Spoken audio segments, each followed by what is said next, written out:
কিছু কিছু কুটনি ভাবিদের জন্য মুড়মুড়ি পাকুড়া। দেখবেন যে একসঙ্গে বসে আছেন কিছু কিছু ভাবিরা কুটনামি করতে খুবই উস্তাদ। সেসব কুটনি ভাবিদেরকে মুড়মুড়িয়ে পাকুড়া ঠুস করে ঢুকিয়ে দেন মুখে। এই মুড়মুড়ি পাকুড়া খাওয়ার পর অন্য জগতে হারিয়ে যাবে। আমার কাছে যখন কুটনি ভাবিরা কোনো ধরনের রেসিপি চায় তখন কিন্তু এই ধরনের রেসিপি খাইয়ে মন ভরে দেই। কুটনামি তো বন্ধই হয়, গিবত করাও বন্ধ হয়ে যায়। তাহলে চলুন দেখে নেই কিভাবে কুটনি ভাবিদেরকে মুড়মুড়ে এই রেসিপি তৈরি করে খাওয়াই। আমার ছাদ বাগানের ফুলকপি আমি নিজের হাতে বুনেছিলাম, সেই ফুলকপি দিয়ে আজকে এই মুড়মুড়ে পাকুড়া তৈরি করে দেখাবো। তো আমি সোনিয়াকে বললাম কিছু ফুলকপি নিয়ে আসতে। এখান থেকে 2টি ফুলকপি দিয়েই মুড়মুড়ে পাকুড়া তৈরি হয়ে যাবে অনেকগুলো। আপুদেরকে বলবো আপনাদের বাসার আশেপাশে যদি এমন কোনো কুটনি ভাবি থাকে তাদেরকে পাঠিয়ে দিবেন, আমার ছাদ বাগানের ফুলকপি দিয়ে এই মুড়মুড়ে পাকুড়া তৈরি করে খাওয়াবো।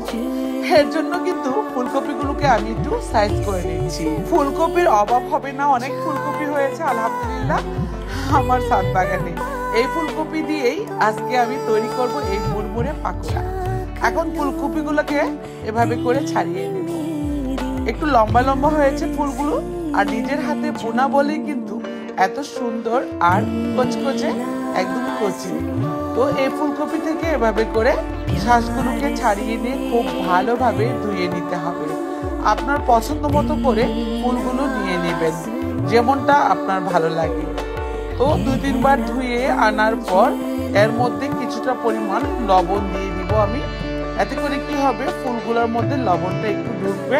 2-3 বার ধোয়ার পর এর মধ্যে সামান্য লবণ দিয়ে দিচ্ছি পানির সঙ্গে। সামান্য লবণই দিতে হবে, এতে করে ফুলগুলোতে লবণটা মিশে যাবে। এখন আমি ফাঁকে এখান থেকে একটা ব্যাটার তৈরি করে নিচ্ছি। এর জন্য নিচ্ছি আমি বেসন 1/2 কাপ পরিমাণ, মসুর ডালের বেসন 1/2 কাপ পরিমাণ, চালের গুঁড়া নিলাম 1/2 কাপ পরিমাণ, স্বাদ অনুযায়ী লবণ দিচ্ছি, আদা রসুনের পেস্ট দিচ্ছি 1 চা চামচ পরিমাণ, লাল মরিচের গুঁড়া আর ভাজা জিরের গুঁড়া দিলাম 1 চা চামচ পরিমাণ করে। এই মশলাগুলোই লাগবে এই ব্যাটারটা তৈরি করতে।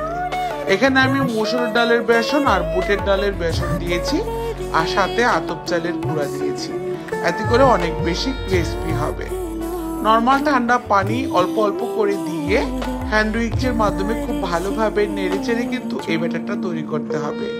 এর মধ্যে যাতে কোনো প্রকার লাম্পস না থাকে খেয়াল রাখতে হবে। অনবরত নেড়েচেড়েই একটু সময় নিয়ে ব্যাটারটাকে মসৃণ ভাবে তৈরি করে নিতে হবে। তারপর এই ব্যাটারের মধ্যে ফুলকপির এই ফুলগুলোকে এভাবে ডিপ করে করে দিয়ে আমরা তেলে ভেজে নিব। আমি এখানে পর্যাপ্ত পরিমাণে তেল গরম বসিয়ে দিয়েছিলাম, তেলে ছেড়ে দিচ্ছি। মুড়ির মতো কিন্তু একদম ফুলে ফুলে উঠছে, খেয়াল করলে বুঝতে পারবেন।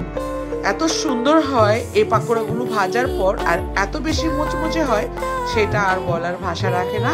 হয়তোবা আপনারা শব্দ শুনে বা দেখে বুঝে গিয়েছেন। এবার আমি নামিয়ে নিচ্ছি। এর ভেতরে একটা ফোঁটা তেলও ঢুকবে না। আতপ চালের গুঁড়া আছে যেহেতু অনেক বেশি মুড়মুড়ে মজা হবে, আর নিজের হাতের বোনা এই জিনিসটা তো মজা হবেই। আপনারা চাইলে কিন্তু বাজারের ফুলকপি দিয়েও এটা তৈরি করতে পারেন। কুটনি ভাবিদের মুখ বন্ধ করার জন্য যে কোনো উপায় দরকার আমার কাছে জিজ্ঞেস করবেন, আমি বলে দিব। এখন তো সসের সাথে এটা পরিবেশনের পালা। এত বেশি মজার এটা, সেটা আমি তো খাচ্ছি আমি জানি, আপনারাও কিন্তু ট্রাই করে ফেলবেন। আর কেমন লাগলো রেসিপি কমেন্টে অবশ্যই লিখে জানাবেন। ভালো লাগলে আমার পেজটাকে ফলো দিয়ে রাখবেন, বেশি বেশি করে শেয়ার করে দিবেন। এবার আমি খেতে খেতে বিদায় নিয়ে নিচ্ছি। যেতে যেতে আবারও বলবো, সবাই ভালো থাকবেন, সুস্থ থাকবেন।